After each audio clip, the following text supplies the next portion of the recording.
Buenas tardes, me llamo Laura Landa Ruiz y en el marco del Tercer Congreso Internacional de Puentes Chile 2021 les voy a presentar la exposición de nuestro trabajo titulado Procedimiento de Evaluación de la Capacidad Sísmica de Puentes, aplicado a un conjunto de puentes en México.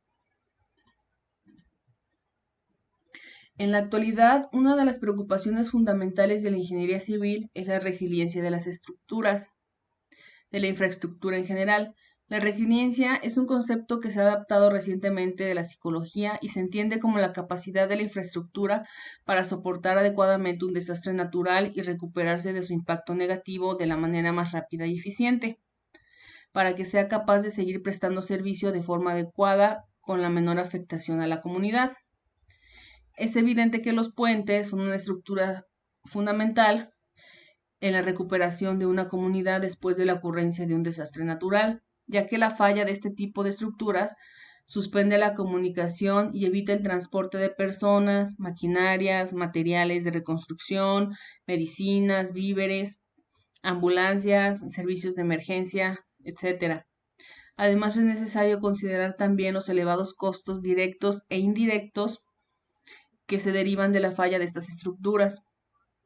A partir de estas consideraciones, resulta evidente la necesidad de incluir a los puentes como parte fundamental de la resiliencia de las comunidades.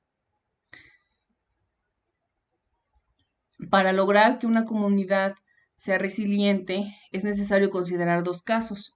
Por un lado, diseñar nuevas estructuras teniendo presente este concepto y por el otro, evaluando la infraestructura existente para lograr que las construcciones y servicios que presten resulten con las menores afectaciones y que se puedan recuperar de forma rápida y eficiente. En México, los programas existentes se enfocan a determinar las necesidades de mantenimiento y rehabilitación de puentes. Solamente Caminos y Puentes Federales, Comisión Federal de Electricidad y la Secretaría de Comunicaciones y Transportes tienen programas para la conservación de puentes. Estos informes dan datos muy valiosos del estado que tienen los puentes en el momento de la visita, como lo sería la clasificación SIPUMEX. Sin embargo, recaban muy poca información que permita decidir la vulnerabilidad sísmica de los puentes y no incluyen los criterios de durabilidad. El procedimiento que se muestra a continuación tiene como propósito evaluar la capacidad sísmica de un conjunto de puentes existentes de la red carretera mexicana, para identificar las estructuras que se encuentran en las peores condiciones de vulnerabilidad y proceder a su rehabilitación. El procedimiento consta de 3 etapas de evaluación. En la primera etapa se obtiene un índice de vulnerabilidad denominado IB. En la segunda etapa se estima la respuesta de las estructuras con IB más bajo y si la estructura sigue resultando insegura, se realiza una tercera etapa de evaluación con un análisis dinámico no lineal y se procede a su rehabilitación en el caso de ser necesario. La primera etapa toma en cuenta 9 parámetros para obtener el índice de vulnerabilidad, que son los parámetros siguientes: regularidad en la rigidez lateral del puente, longitud de asiento de la superestructura, año de proyecto, irregularidad en planta y desviajamiento, tipos de apoyos, estados de conservación, potencial de licuación, periodo de vibración e importancia del puente. El procedimiento aquí utilizado pretende dar un diagnóstico de la vulnerabilidad sísmica de 12 puentes en el estado de Veracruz, en México, en una primera etapa de evaluación. Los puentes están ubicados en el tramo carretero de la ciudad de Coatzacoalcos, que colinda con el Golfo de México, hacia el estado de Oaxaca, colindante con el Océano Pacífico. El tramo carretero específicamente comunica a las ciudades de Coatzacoalcos con una ciudad intermedia, Acayucan, y otra ciudad intermedia, Oaxaca. El procedimiento consiste en asignar un índice de vulnerabilidad IB a cada uno de los puentes y si el índice IB igual a 0, significa que el puente es muy vulnerable y si el índice IB es igual A1 significa que el puente es no vulnerable. Bueno, el primer parámetro que se considera en el índice de vulnerabilidad es la irregularidad de la rigidez lateral del puente. Este parámetro evalúa el cambio brusco de rigidez entre dos apoyos consecutivos y se evalúa con la expresión que pueden ver aquí en la diapositiva, C1, donde Km mayúscula y Km minúscula son la mayor y menor rigidez lateral de la pila respectivamente, trabajando en serie con el apoyo. La longitud de asiento es el parámetro C2. LA es la longitud del asiento real, L es la longitud del claro en metros y H es la altura promedio de las pilas. El parámetro C3 evalúa el año de proyecto, C4 la irregularidad de la planta y esviajamiento, donde alfa sería el ángulo de desviaje. Los tipos de apoyo se evalúan en el parámetro C5, le da un valor diferente al parámetro si los apoyos son con disipadores de energía, si son apoyos laminados o de neopreno, de rodillos o basculantes o de mecedora. Cubriendo con estos 4 tipos los tipos de apoyo más comunes en los puentes mexicanos. El estado de conservación, que es el parámetro C6, considera a su vez 5 parámetros denominados X, XY. El primer parámetro XY considera el efecto de socavación. Cada uno de estos parámetros X y pueden tener un valor de 0 a 1. X2 evalúa el estado de conservación de los apoyos. X3 si presenta el puente daños en sus elementos estructurales, daños visibles como es lo que serían grietas o algún otro daño importante que ponga en riesgo la estabilidad del puente. X4 evalúa daños en conexiones y en uniones, si se observan grietas, si hay corrosión importante en las conexiones o de igual manera algún daño importante que ponga en riesgo la estabilidad de la estructura. El mantenimiento y la rehabilitación general se evalúa en el parámetro X5, considerando qué tan bueno o malo ha sido el mantenimiento a través de los años en el puente a evaluar. El parámetro C7 considera el potencial de licuación. C8 evalúa el periodo de vibración. Bueno, toma en cuenta el periodo de vibración. TS sería el periodo de vibración del puente. TA y TB son los valores característicos del espectro de diseño para el sitio en el que se localiza el puente, obtenido como lo indica la normativa mexicana.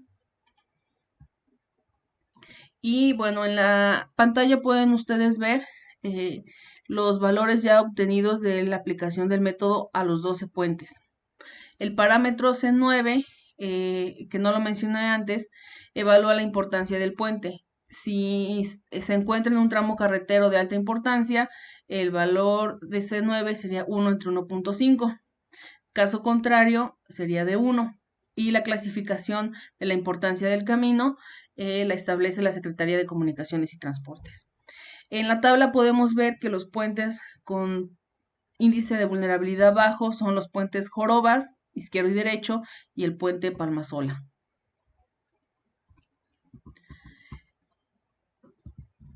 Según el valor que el puente haya obtenido de IB, se dan unas acciones, se recomiendan unas acciones. Para un IB menor de 4, la acción recomendada es del tipo urgente. El puente debe ser rehabilitado de forma inmediata. Entre punto 4 y punto 6 es una acción a corto plazo. Entre punto 6 y punto 8 una acción a mediano plazo. En estos dos casos el puente pasa automáticamente a la segunda etapa de evaluación. Un índice de vulnerabilidad mayor que punto 8 nos indica que no es necesaria una evaluación adicional al puente, que no presenta deficiencias importantes, pero que debe estar bajo un programa de mantenimiento e inspección preventiva. De acuerdo, considerando los valores obtenidos del índice de vulnerabilidad, de los puentes evaluados, 4 necesitan una acción urgente, 4 pasan automáticamente a la segunda etapa de evaluación y a corto plazo, y 4, una segunda etapa de evaluación a mediano plazo. Para ilustrar el procedimiento de la segunda etapa de evaluación, usaremos uno de los puentes con un índice de vulnerabilidad bajos, como fueron los puentes jorobas izquierdos y derechos. En la fotografía pueden ustedes ver una vista general del puente.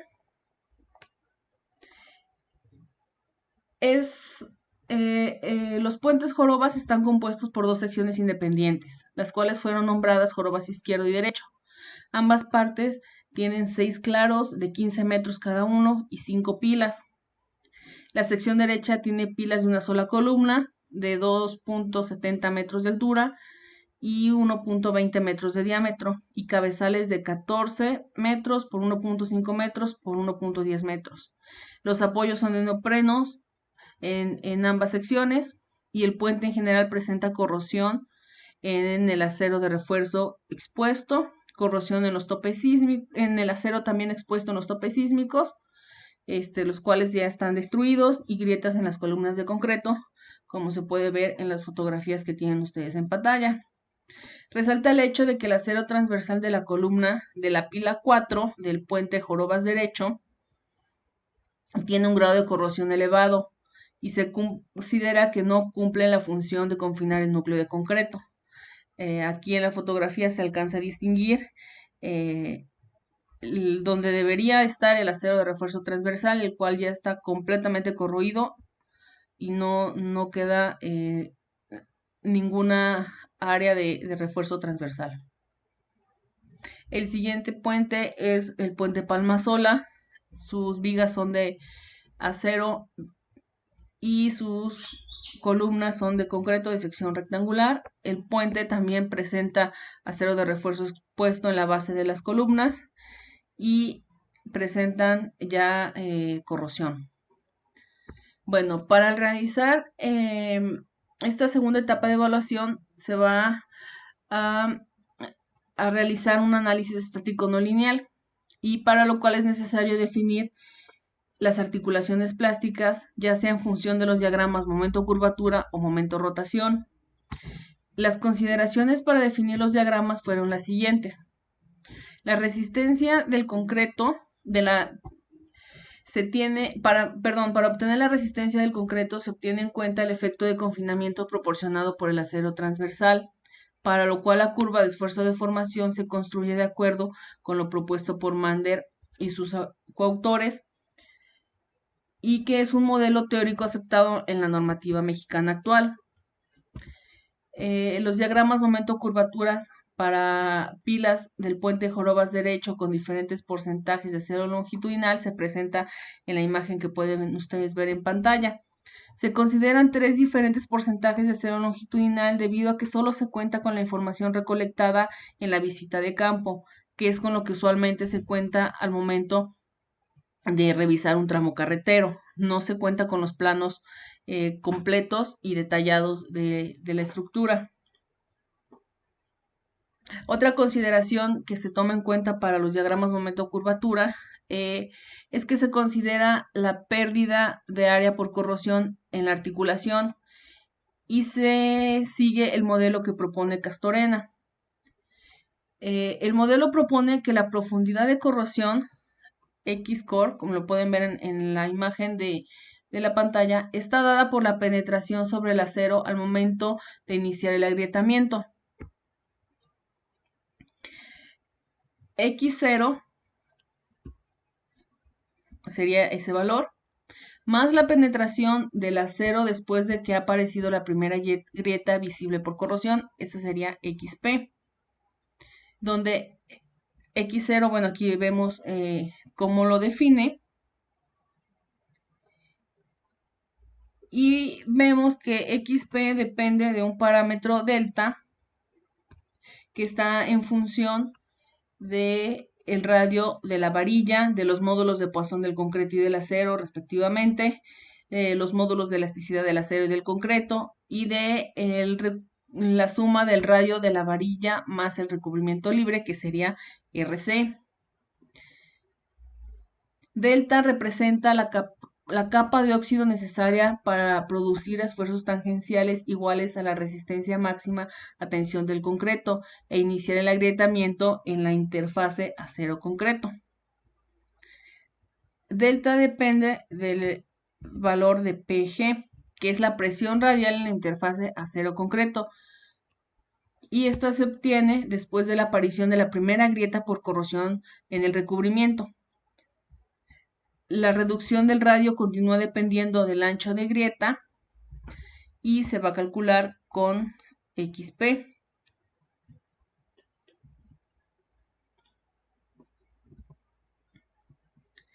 En las figuras que tenemos en pantalla, en la primera se muestra la relación momento-curvatura para las pilas 1, 2, 3 y 5 del puente Jorobas derecho, considerando que aún se encuentra el núcleo confinado, pero con presencia de corrosión tanto en el acero transversal como en el acero longitudinal. Según lo observado en el campo, se toma una longitud anódica de 10 milímetros y un ancho de grieta de 1.5 milímetros. Los tres porcentajes de acero longitudinal son de 0.5%, 1% y 1.5%. Las relaciones de la segunda figura, se construyeron para la pila 4, considerando además de las condiciones de corrosión ya mencionadas en el acero longitudinal, se consideró el concreto no confinado, dado que la sección ya perdió el refuerzo transversal, como lo mencioné cuando les mostré la imagen. La pérdida de confinamiento reduce la resistencia a flexión en un 33% aproximadamente y la ductilidad en el 76%. Una vez definidas las relaciones momento-curvatura y las longitudes de articulación plástica, se realizó un análisis estático no lineal al puente y se obtuvieron la curva de capacidad. En la figura que está abajo se muestra la curva de capacidad para los tres porcentajes de acero longitudinal. Las líneas sólidas representan la condición del acero sano, es decir, que no presenta corrosión, y la línea discontinua considera el efecto de corrosión en el acero longitudinal de la pila 1, 2, 3 y 5, y adicionalmente pérdida de acero transversal en la pila 4. Se observa una reducción en el cortante basal máximo entre 15 y 16% del cortante basal que resiste la estructura si es que no presentara corrosión. Después obtenemos la demanda de aceleración-desplazamiento. Se dibuja la curva de capacidad y el espectro de diseño en el espacio aceleración-desplazamiento y se determina mediante un proceso iterativo la demanda en el sistema no lineal considerando el nivel de amortiguamiento y la rigidez correspondiente a los niveles de deformación alcanzados por el sistema. La figura en pantalla muestra este procedimiento para el puente Jorobas, considerando el caso donde las pilas tienen un 0.5% de cuantía de refuerzo longitudinal. La pila 4 ya no cuenta con el confinamiento y el resto de las pilas presentan disminución de área por corrosión en el acero de refuerzo.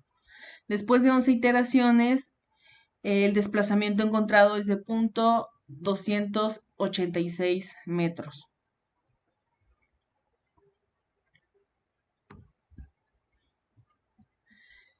Para obtener las distorsiones para los estados límites de servicio y de control de daño, se usan las expresiones propuestas por Kowalski, donde LP es la longitud de articulación plástica, KY es la curvatura adimensional de fluencia, KS y DC son las curvaturas adimensional para los estados límites de servicio y control de daño, respectivamente.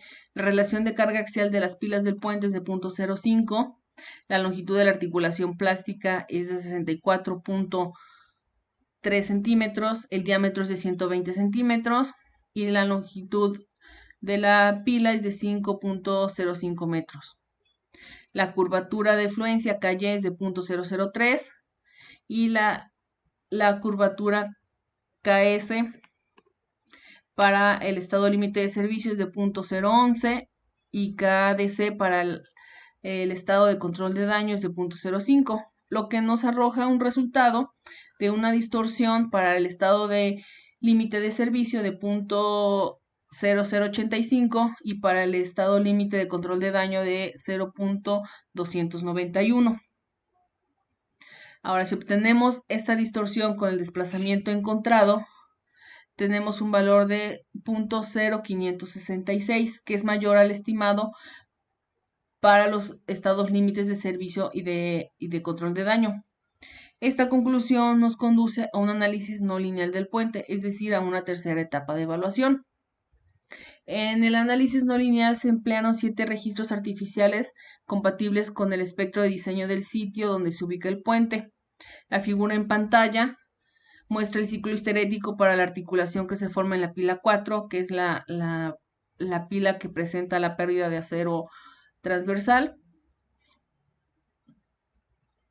Considerando que la pila no tiene corrosión, porque bueno, que el acero de la pila no tiene corrosión, y considerando el daño por corrosión, uno sería la pila que presentaría el daño por corrosión sería la gráfica que está en azul, y la pila que sí se considera el daño por corrosión sería la que está en naranja. Bueno, se observa una rotación máxima de 0.014 en el estado actual, es decir, con la pérdida de acero por corrosión, y en un estado hipotético donde la pila no tuviera el acero de refuerzo completo, que no presentara corrosión alguna, tendría una rotación máxima de 0.019. Estos valores, los dos, exceden los recomendados por Kowalski.